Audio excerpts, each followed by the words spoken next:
আপনি কি কখনো ভেবেছেন হঠাৎ করে শীতকালে বৃষ্টি কেন হয় বা কেন উত্তর ভারতের পাহাড়ে তুষারপাত বাড়ে? এর পেছনে কাজ করে এক অদৃশ্য শক্তি, যার নাম পশ্চিমী বিক্ষোভ। পশ্চিমী বিক্ষোভ মূলত তৈরি হয় ভূমধ্যসাগরীয় অঞ্চল অর্থাৎ ইউরোপ ও মধ্যপ্রাচ্যের আকাশে।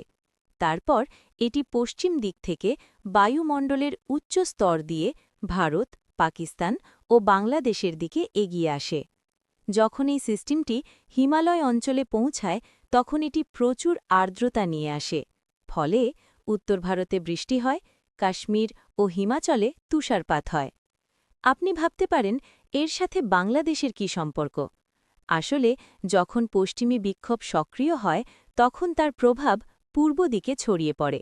বাংলাদেশে দেখা যায় হঠাৎ মেঘলা আকাশ, অস্বাভাবিক বৃষ্টি, তাপমাত্রার ওঠানামা। এই সিস্টেম কৃষির জন্য যেমন আশীর্বাদ, তেমনি কখনো অভিশাপও। গম ও শীতকালীন ফসলের জন্য উপকারী, কিন্তু অতিরিক্ত বৃষ্টি ফসল নষ্ট করতে পারে।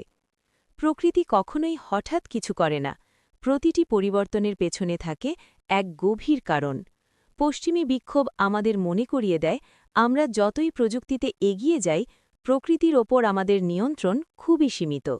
তাই পরের বার যখন হঠাৎ বৃষ্টি দেখবেন, মনে রাখবেন, হয়তো হাজার হাজার কিলোমিটার দূরের একটি অদৃশ্য শক্তি তার প্রভাব ফেলছে। এমন আরও জ্ঞানভিত্তিক ভিডিও পেতে ভিডিওটি লাইক করুন, শেয়ার করুন এবং আমাদের চ্যানেলটি সাবস্ক্রাইব করুন।